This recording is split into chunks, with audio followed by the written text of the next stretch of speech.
Hi friends, எல்லோரும் எப்படி இருக்கீங்க? இன்றைக்கி வீடியோவில் என்ன பார்க்க போகிறீங்கன்னா சோயா கட்லட் இதான் வீடியோவில் இன்றைக்கி பார்க்க போகிறோம். வாங்க இது எப்படி செய்யலான்னு பார்க்கலாம். அதுக்கு முன்னாடி என் சேனலுக்கு மறக்காமல் சப்ஸ்கிரைப் பண்ணிடுங்க. வாங்க வீடியோக்குள்ளே போகலாம்.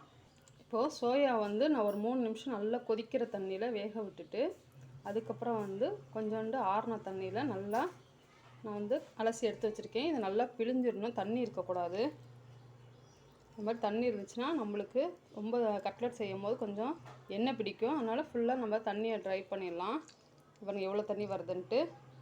இந்த தண்ணி நம்மளுக்கு இருக்கக்கூடாது. இப்போ எல்லாத்தையும் இது மாதிரி பிழிஞ்சு எடுத்துக்கலாம். இப்போது தண்ணியை நல்லா பிழிஞ்சிட்டு ஒரு மிக்ஸி ஜாரில் சேர்த்துருக்கேன். இதை கொஞ்சம் கொரகொரப்பாக நம்ம அரைச்சிட்டு வந்துடலாம். ஃப்ரெண்ட்ஸ், இப்போ இந்த மாதிரி நல்லா கொரகொரப்பாக அரைச்சிட்டோம். இது கரெக்டானது. இப்போ நான் 2 உருளைக்கிழங்கு எடுத்து மசிச்சு வச்சுருக்கேன். இந்த மாதிரி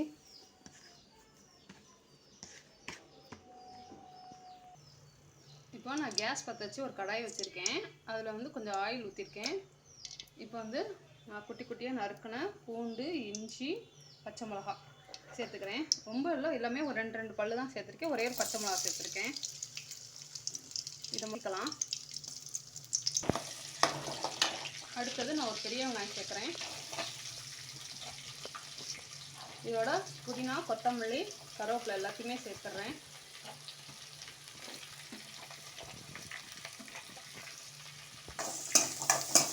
நல்லா வதக்கிக்கலாம்.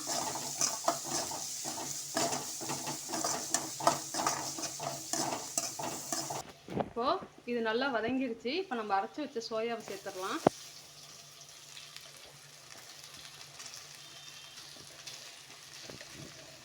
இல்லை தண்ணி இருந்தாலும் நம்ம அதை இழுத்துறோம் நம்ம வதக்கும் போது.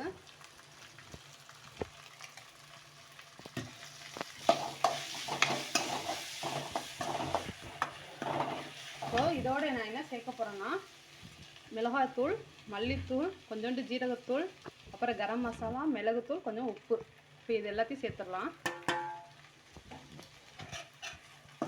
இது எல்லாத்தையும் நம்ம சேர்த்து வதக்கிடலாம். இப்போது இது நல்லா வதங்கிடுச்சு பாருங்கள். இப்போ நம்ம தான் ஆஃப் பண்ணிடலாம். அவ்வளோதான். இப்போ நம்ம உருளைக்கிழங்கோட இதை சேர்த்துடலாம். இது நல்லா ஆறட்டும். நம்ம ஆறுனதுக்கப்புறம் நம்ம எண்ணெயில் போட்டு பொரிக்க வேண்டியது தான்.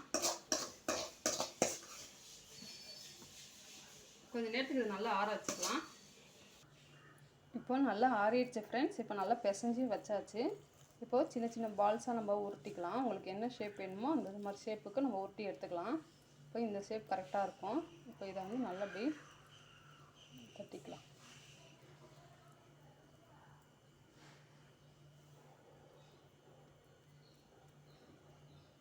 இந்த ஷேப் கரெக்டாக இருக்கும். இப்போ எங்கள் வீட்டில் கோதுமை ப்ரெட்டு தான் இருந்துச்சு. அதை நான் கொஞ்சம் பொடி பண்ணி வச்சுருக்கேன். அடுத்தது மைதா ஒரு ஸ்பூன் தண்ணியில் கலந்து வச்சுருக்கேன். இப்போ இதை லைட்டாக அப்படி டிப் பண்ணிவிட்டு இந்த மாதிரி ஃபுல்லாக இந்த மாதிரி எடுத்து இந்த மாதிரி ஒரு பிளேட்டில் அரேஞ்ச் பண்ணிக்கலாம். இது மாதிரி எல்லாத்தையும் நம்ம செஞ்சிடலாம். ஃப்ரெண்ட்ஸ், இப்போ பாருங்கள் சூப்பராக நம்ம ரெடி பண்ணி வச்சுட்டோம். இப்போ ஆயில் நல்லா ஹீட் ஆயிடுச்சு. இப்போ ஒவ்வொன்றும் நம்ம சேர்த்துடலாம். மீடியமாக தான் இருக்கும் அடுப்பு.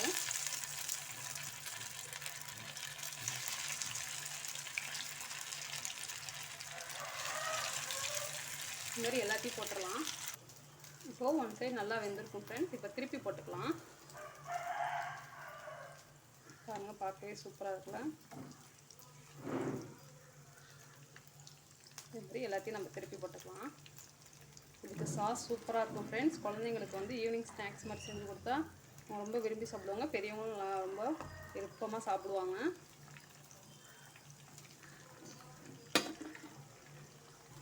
கட்லெட்லேயே நிறைய வகை கட்லெட் இருக்குது. நம்ம வெஜ் கட்லெட் இருக்குது, சிக்கன் கட்லெட் இருக்குது, மட்டன் கட்லெட் இருக்குது. நான் ஒவ்வொன்றும் செஞ்சுக்கிட்டு தான் இருக்கேன். இது நம்ம சோயாவில் செஞ்சுருக்கோம்.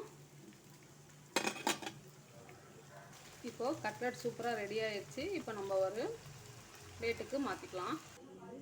ஃப்ரெண்ட்ஸ், பாருங்கள் சூப்பரான கட்லெட் சோயா கட்லெட் ரெடி ஆயிடுச்சு. இதுக்கு சாஸ் சூப்பராக இருக்கும். நீங்கள் ட்ரை பண்ணி பாருங்கள். பிடிச்சிருந்துச்சுன்னா லைக் பண்ணுங்கள், ஷேர் பண்ணுங்கள், கமெண்ட் பண்ணுங்கள். மறக்காமல் என் சேனலுக்கு சப்ஸ்கிரைப் பண்ணிடுங்க.